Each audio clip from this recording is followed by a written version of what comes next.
पाकिस्तान की सिफारती कामयाबी कतर ते पाकिस्तान की सालसे विच अमरीका ईरान मुज़ाकरात दा आगाज़ वज़ीर आज़म शहबाज शरीफ ते फील्ड मार्शल दी अमरीकी नायब सदर जेडी वेंस नाल मुलाकात स्टीव विटकोफ ते जेरेड कुशनर भी मुलाकात विच मौजूद ने। खुशगवार जुमलियां दा तबादला ईरान अमरीका तकनीकी मुज़ाकरात नूं अगे वधाउण तों मुतल्लिक अमूर ते बातचीत शहबाज शरीफ ईरानी वफ्द नाल भी मिले ने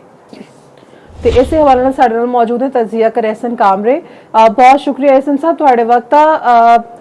इस वक्त ईरान अमरीका मुज़ाकरात जिहड़े सन वो कामयाब हो चुके ने ते बर्गन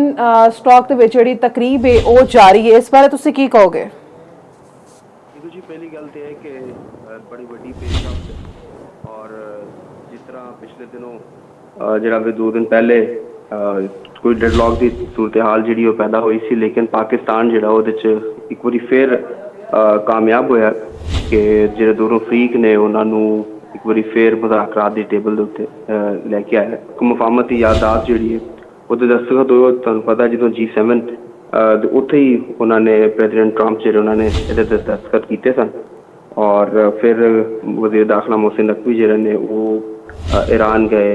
और उस तो बाद हूँ ईरान का वफद भी उत्थे मौजूद है, अमेरिका का वफद मौजूद है। सब तो वड्डी गल यह है कि पाकिस्तानियों वास्ते जिहड़ा सब तो फखर वाली गल है कि असी एक अमन पसंद मुल्क के तौर पर और एक ऐसा मुल्क जो बेहतरीन सफारतकारी कर रहा है, क्योंकि अगर तुम बैकड्रॉप के उत्ते झंडे भी देखते हो तो उत्थे भी तुहानूं 4 झंडे नज़र आ रहे हैं। एक कतर का, पाकिस्तान का, अमेरिका और ईरान है और इस वक्त बड़े अहम प्लेयर के तौर पर पाकिस्तान जो है वो कर रहा है। पाकिस्तान ये सालस का किरदार जो अदा कर रहा है तो एक बड़ी अच्छी गल है कि इस वक्त दुनिया जी है वो अमन की तरफ जा रही, बल्कि मुफाहमती यादात जी हूँ वो टैक्नीकल लैवल के मुज़ाकरात ने वो हो रहे हैं। बड़े हाई लैवल डेलीगेशन जो है वो मौजूद है ईरान का भी और अमेरिका का भी, और पाकिस्तान की जी सिविल मिलिट्री क्यादत है, प्राइम मिनिस्टर भी फील्ड मार्शल इस वक्त वो भी मौजूद ने। और ये जाहिर है जो 14 निकात ने उन्होंने चीज़ों के उत्ते गलबात होएगी और पूरा लाइन ऑफ एक्शन जो है वो तय किया जाएगा कि हूँ ये अमल किस तरह करना है, क्योंकि 60 रोज़ ने और 60 रोज़ के सारे मामला जोड़े ने उन्होंने स्ट्रीमलाइन करना, उन्होंने इंप्लीमेंटेशन होना ये कोई मतलब इन्ना आसान भी काम नहीं है। जाहिर है जो हूँ एक शिक के उत्ते और वो मुख्तलिफ पहलुओं के उत्ते डिस्कशन जी है वो होएगी और वो बहुत सारी चीज़ां जिहड़ियां ने उन्होंने जाहिर है इख्तलाफ भी होंदा है, क्योंकि कई दहाइयां तो इन्हों के आपस में इख्तलाफात जिहड़े ने वो मौजूद ने। लेकिन जाहिर जो पाकिस्तान जैसा मुल्क जिहड़ा इस वक्त कमाल महारत रखता है सफारतकारी दे विच और दोनों तरीके जिहड़े ने उन्हों का मुकम्मल एतमाद है पाकिस्तान के उत्ते, तो यकीनन इन्हां चीज़ों के उत्ते बेहतरी आएगी और एक अच्छी पेशरफ जी है वो सानू नज़र आएगी। तुसीं ईरान की तरफों भी देख लो कि उन्होंने जिहड़े ने इवन उत्थे बैंक जो गवर्नर जिहड़े ने वो भी ये शामिल है, बाकी तो ज़ाहिर आला सतही वफद उन्हों का मौजूद है। तो यह मतलब है कि जिहड़ियां चीज़ां बड़ी डिटेल के नाल उन्होंने डिस्कशन होगी। जी एहसन साहब, इस वक्त दोनों तरफ तो जिहड़ा सब तो वड्डा स्टिकिंग पॉइंट है वो किहड़ा है ते यानी यूरेनियम की अफसूदगी है या पाबंदियां दा खात्मा या वेरीफिकेशन, इनके खिते ते की असरात पैणगे? देखो 2 चीज़ां जिहड़ियां ना इस वक्त अहम नज़र आ रही है। एक चीज़ तो दोनों की तरफों आई है, लाइक ईरान की तरफों भी और अमेरिका की तरफों भी, यानी इस्माइल बकाई साहब जिहड़े ने उन्होंने भी किया और जो जेडी वैंस ने उन्होंने दोवां ने जी गल की एक चीज़ कॉमन अज के हवाले के नाल मेन जी चीज़ वो तो कहे कि लिबनान का मामला, यानी लिबनान जंगबंदी। अच्छा, जेडी वैंस ने नाल कहा कि ईरान का जोहरी प्रोग्राम जो है वह भी उन्होंने अज अपना जिक्र किया कि भी अज वो भी होगा। ठीक है, ईरान की तरफों फिलहाल लिबनान का मामला उन्होंने कहा जी अवलीन तरजीह है। तो इस वक्त मुफाहमती यादात जी है वो तो हो चुकी है और वो जो पहला नुकता है वो यही है कि ईरान और लिबनान समेत तमाम जो महाज ने उन्होंने उत्ते जंगबंदी होगी। इसराइल जो वो स्पॉयलर है असी देखा कि भाई ये आपने हुरमुज़ की दोबारा जी नाकाबंदी भी ईरान ने क्या सी कह रहा है, तो वो भी वो रद्द अमल से कि लिबनान के उत्ते इसराइल ने जो हमले किए हैं। तो लिहाजा हूँ जिहड़ियां सारिया चीज़ां ने इस वक्त टेबल ते ने और इन्हों के उत्ते ही डिस्कस होएगा जो मतलब इन्नी तवील मुशावरत तो बाद 14 नुकात जिहड़े ने वो फाइनल किए गए, डिस्कस होया, उन्होंने दे उत्ते दोवां दा इतफाक होया। ठीक, मुफाहमती यादात दे कोई ऐसा नुकता नहीं है जो दोवां मुल्कों की रजामंदी के बगैर कोई शामिल होया होवे। ਹੁਣ ਤੇ ਇਹ ਡਿਸਾਈਡ ਹੋਣਾ ਹੈ ਕਿ ਵੀ ਇਹ ਜਿਹੜੇ 14 ਨੁਕਾਤ ਨੇ ਇਹਨਾਂ ਦੇ ਉੱਤੇ ਅੱਗੇ ਅਮਲ ਦਰਾਮਦ ਕਿਸ ਤਰੀਕੇ ਨਾਲ ਹੋਣਾ ਹੈ, ਕਿਹੜੀ ਚੀਜ਼ ਪ੍ਰਾਇਓਰਿਟੀ ਦੀ ਹੋਏਗੀ, ਕਿਹਦੇ ਤੇ ਪਹਿਲੇ ਕੰਮ ਕਰਨਾ ਹੈ, ਕਿਹੜੀ ਬਾਤ ਦੀ ਹੋਏਗੀ ਔਰ ਉਹ ਕਿਸ ਤਰ੍ਹਾਂ ਹੋਏਗੀ। ਇਹ ਸਾਰਾ ਪੂਰਾ ਜਿਹੜਾ ਮਤਲਬ ਇਸ ਲਈ ਤੇ ਟੈਕਨੀਕਲ ਲੈਵਲ ਦੇ ਮੁਜ਼ਾਕਰਾਤ ਨੇ ਕਿ ਹੁਣ ਉਹਦੀ ਜਿਹੜੀ ਟੈਕਨੀਕੈਲਿਟੀਜ਼ ਨੇ ਉਹਨਾਂ ਨੂੰ ਦੇਖਣਾ ਹੈ ਕਿ ਉਹ ਅਮਲ ਦਰਾਮਦ ਜਿਹੜਾ ਵੇ ਉਹ ਕਿਸ ਤਰੀਕੇ ਦੇ ਨਾਲ ਇਹਦੇ 'ਤੇ ਯਕੀਨੀ ਬਣਾਇਆ ਜਾ ਸਕੇਗਾ ਔਰ ਮੌਸਰ, ਕਿਉਂਕਿ ਇਸ ਮੁਆਹਦੇ ਨੂੰ ਜਿਹੜਾ ਉਹ ਪਾਇਦਾਰ ਮੁਆਹਦਾ ਬਣਾਉਣ ਦੀ ਕੋਸ਼ਿਸ਼ ਕੀਤੀ ਜਾ ਰਹੀ ਹੈ ਕਿ ਕੈਸਾ ਹੋਵੇ ਕਿ ਜਿਹਦੇ 'ਚ ਅਮਨ ਇਸ ਖਿੱਤੇ ਦੇ ਵਿੱਚ ਆਵੇ ਔਰ ਕਿਉਂਕਿ ਇਸ ਖਿੱਤੇ ਦਾ ਅਮਨ ਜਿਹੜਾ ਵੇ ਉਹਦੇ ਨਾਲ ਹੀ ਦੁਨੀਆ ਦਾ ਅਮਨ ਜੁੜਿਆ। ਜੀ ਐਸਨ ਸਾਹਿਬ, ਅਗਰ ਇਹ ਜਿਹੜੇ ਹੁਣ ਮਾਮਲਾਤ ਚੱਲ ਰਹੇ ਨੇ ਇਹ ਮੁਜ਼ਾਕਰਾਤ ਤੇ ਅਮਲ ਦਰਾਮਦ ਕੀਤਾ ਜਾਂਦਾ ਹੈ ਤੇ ਕੀ ਲੱਗਦਾ ਹੈ ਕਿ ਆਉਣ ਵਾਲੇ ਦਿਨਾਂ ਦੇ ਵਿੱਚ ਜਾਂ ਖਲੀਜ ਮੁਮਾਲਿਕ ਦੇ ਵਿੱਚ ਸਿਕਿਉਰਿਟੀ ਜਿਹੜੀ ਹੈ ਉਹ ਕਿਸ ਤਰ੍ਹਾਂ ਕੀ ਤਾਸਰ ਪਏਗਾ ਉਹਦੇ ਤੇ, ਕੀ ਉਹਨਾਂ ਦੇ ਹਾਲਾਤ ਹੋਣਗੇ ਬਿਹਤਰ? ਦੇਖੋ ਜੰਗ ਜਿਹੜੀ ਹੁੰਦੀ ਨਾ, ਜਿੱਥੇ ਜੰਗ ਦੇ ਨਾਲ ਮਸਾਇਲ ਪੈਦਾ ਹੁੰਦੇ ਨੇ ਉੱਥੇ ਜੰਗ ਦੇ ਵਿੱਚ ਮਤਲਬ ਕਿਹਾ ਜਾਂਦਾ ਹੈ ਕਿ ਜਿਹੜੇ ਬਹੁਤ ਸਾਰੀ ਨਵੀਆਂ ਚੀਜ਼ਾਂ ਜਿਹੜੀਆਂ ਨੇ ਨਾ ਉਹ ਵੀ ਸਾਹਮਣੇ ਆਉਂਦੀਆਂ ਨੇ, ਕਿਉਂਕਿ ਜਦੋਂ ਹਾਲਾਤ ਨੋਰਮਲ ਚੱਲ ਰਹੇ ਹੋਣ ਤੇ ਉਦੋਂ ਮਾਮਲਾ ਤੇ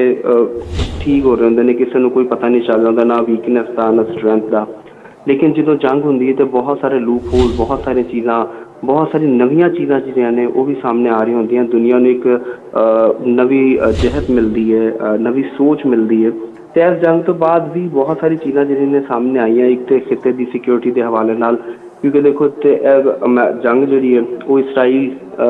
ਤੇ ਈਰਾਨ ਸੀ, ਉਹਦੇ 'ਚ ਅਮਰੀਕਾ ਨੇ ਇਸਰਾਈਲ ਦਾ ਵੀ ਸਪੋਰਟ ਕੀਤੀ। ਲੇਕਿਨ ਉਹਦੇ ਬਾਅਦ ਦੇਖਿਆ ਗਿਆ ਕਿ ਵੀ ਇਸ ਖਿੱਤੇ ਦੇ ਵਿੱਚ ਜਿੱਥੇ ਜਿੱਥੇ ਖਾਸ ਤੌਰ 'ਤੇ ਖਲੀਜੀ ਮਮਾਲਿਕ ਜਿਹੜੇ ਜਿੱਥੇ ਜਿੱਥੇ ਅਮਰੀਕਾ ਦੇ ਅੱਡੇ ਸਨ, ਅਮਰੀਕਾ ਨੇ ਤੁਹਾਨੂੰ ਜ਼ਮਾਨਤ ਦਿੱਤੀ ਹੋਈ ਸੀ ਕਿ ਉਹਨਾਂ ਦੀ ਸਿਕਿਉਰਿਟੀ ਵਾਸਤੇ ਅਮਰੀਕਾ ਉੱਥੇ ਆ ਕੇ ਬੈਠੇਗਾ। ਲੇਕਿਨ ਉਹ ਦੇਖਿਆ ਗਿਆ ਕਿ ਜਦੋਂ ਅਮਰੀਕਨ ਅੱਡਿਆਂ ਦੇ ਉੱਤੇ ਈਰਾਨ ਨੇ ਜਵਾਬੀ ਹਮਲੇ ਕੀਤੇ ਕਿ ਉਹ ਮੁਲਕ ਜਿਹੜੇ ਨੇ ਉਹਨਾਂ ਦੀ ਇਕੋਨਮੀ ਨੂੰ ਵੀ ਨੁਕਸਾਨ ਪਹੁੰਚਿਆ, ਬਜਾਏ ਇਸ ਦੇ ਕਿ ਉਹ ਅਮਰੀਕਾ ਉਹਨਾਂ ਨੂੰ ਕੋਈ ਸਿਕਿਉਰਿਟੀ ਦਿੰਦਾ ਤੇ ਅਮਰੀਕਾ ਆਪਣਾ ਤਹਫੁਜ਼ ਤੋਂ ਉਹਨੇ ਕੀ ਕਰਨਾ ਸੀ, ਉਹਦੇ ਨਾਲ ਨਾਲ ਉਹਨਾਂ ਮੁਲਕਾਂ 'ਤੇ ਵੀ ਮਸਾਇਲ ਪੈਦਾ ਹੋ ਗਏ। ਤੇ ਹੁਣ ਇਸ ਖਿੱਤੇ ਦੇ ਵਿੱਚ ਇੱਕ ਮਤਲਬ ਇੱਕ ਨਵੀਂ ਚੀਜ਼ ਇਹਨਾਂ ਨੂੰ ਮਤਲਬ ਰੀਡਿਜ਼ਾਈਨ ਹੋਏਗਾ ਸਾਰੇ ਮਾਮਲਾਤ, ਯਾਨੀ regional cooperation, regional alliance, regional security ਦੇ ਉੱਤੇ ਜਿਹੜਾ ਵੀ ਉਹ ਗੱਲਾਂ ਬਾਤਾਂ ਜਿਹੜੀਆਂ ਚੱਲ ਰਹੀਆਂ ਨੇ। ਔਰ ਇਸ ਹਵਾਲੇ ਦੇ ਨਾਲ ਅਸੀਂ ਦੇਖ ਰਹੇ ਹਾਂ ਕਿ ਕੁਛ ਹਲਚਲ ਸਾਨੂੰ ਨਜ਼ਰ ਵੀ ਆ ਰਹੀ ਹੈ, ਕਿਉਂ ਕਿ ਹਰ ਮੁਲਕ ਜਿਹੜਾ ਵੇ ਉਹਦੇ ਵਾਸਤੇ ਸਭ ਤੋਂ ਪਹਿਲੇ ਉਹਦੀ ਸਲਾਮਤੀ, ਉਹਦੀ ਸਿਕਿਉਰਿਟੀ ਮੁਕੱਦਮ ਹੁੰਦੀ ਹੈ, ਉਹਦੇ ਬਾਅਦ ਉਹਦੇ ਦੋਸਤਾਂ ਮਮਾਲਿਕ ਜਾਂ ਜਿਨ੍ਹਾਂ ਦੇ ਨਾਲ ਉਹਦੇ ਤਾਲੁਕਾਤ ਹੁੰਦੇ ਨੇ ਉਹਨਾਂ ਦੇ ਮਾਮਲਾਤ ਹੁੰਦੇ ਨੇ। ਤੇ ਜੀ ਐਸਨ ਸਾਹਿਬ, ਪਾਕਿਸਤਾਨ ਤੇ ਇਸ ਜਿਹੜੇ ਮੁਜ਼ਾਕਰਾਤ ਨੇ ਇਹਨਾਂ ਦੇ ਮਜਮੂਈ ਅਸਰਾਤ ਕੀ ਪੈਣਗੇ? मतलब अगर आपने हुरमस जी मुकम्मल तौर पर खुल जाती है, तेल तो गैस की तरसील जी नॉर्मल अपने मामूलात ते आ जाती है, तो उसके पाकिस्तान से मजमूई तौर पर की असरात पैणगे?